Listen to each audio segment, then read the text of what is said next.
So, Corey, how do you get dates when all you have is time for work and you work alone? Well, the reality is meeting women, if you're a guy, really is a side effect of having a great social life. And you have to get out. When you're not working, you got to lose yourself in your hobbies, your interests, the things you love doing for fun. Because like attracts like. People that like the same things tend to like each other. If you're into boating, and like obviously we live in South Florida, there's intercoastal waterways, there's canals everywhere, there's boats everywhere. If you love boating, you join a yacht club or something like that.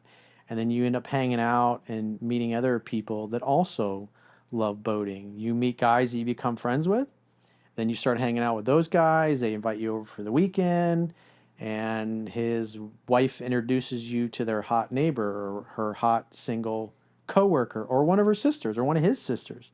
You just never know. So, like, when you look at it from the perspective of just randomly bumping into somebody on the street, sometimes those amount to something. But what I've seen in my own life is that you get like one to three amazing people that you really click with a decade, and like really on a soul level where you feel like we were meant to meet. There's just something different about that. It's just like I always use the analogy, like how often do you meet a new best friend?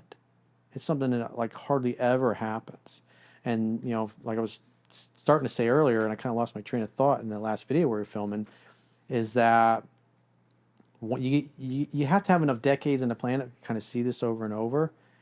And typically, in my experience, one to three people you really connect with on like a soul level, where you feel like you meet and you just have so many things in common, and it's easy and it's effortless to talk to them, and you're completing each other's sentences. You kind of feel like you already know each other, and you gel well, you communicate well, you have similar goals, similar values, and just saying, "Oh, I'm really busy with work and I don't have time for anything," that's that guy's story. That's his excuse. "Oh, I'm just really busy, so I don't have time for it."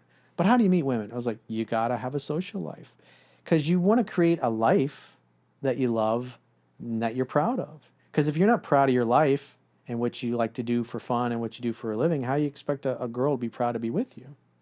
So you want to create a life and lifestyle that's exciting and compelling and fun. And so when you're not working, you're doing something fun with like-minded people. If you love boating, join a yacht club. If you love golf, join a country club. If you love hanging out at the beach, join a beach club or something like that, or maybe a timeshare. And you have to lose yourself in the hobbies and the activities that you love and enjoy, because you'll meet other like-minded people.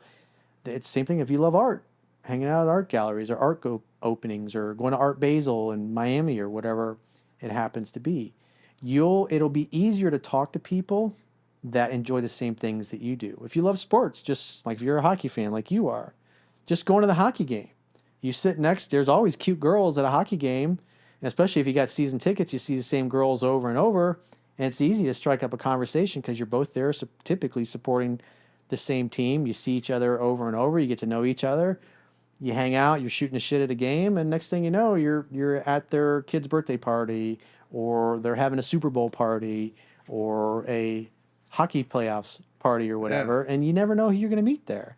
And it's a better way to meet people because, again, people like the same things, tend to like each other, versus just randomly hoping to bump into somebody on the street that you connect with. Yeah, and you're in that environment, so you're already kind of, and those are typically environments where people are happy and they're Yep. very just excited instead of the typical day-to-day lives where you can get someone kind of in a bad mood. You're kind of getting people at their best where they're happy and they want to socialize. Yeah, you're more attractive when you're happy.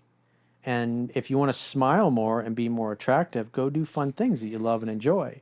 And women will notice you. If you work all the time and you don't have a social life and you're walking around pissed off with a scowl on your face, women are going to feel that and they're going to stay away from you because you don't feel safe to be around.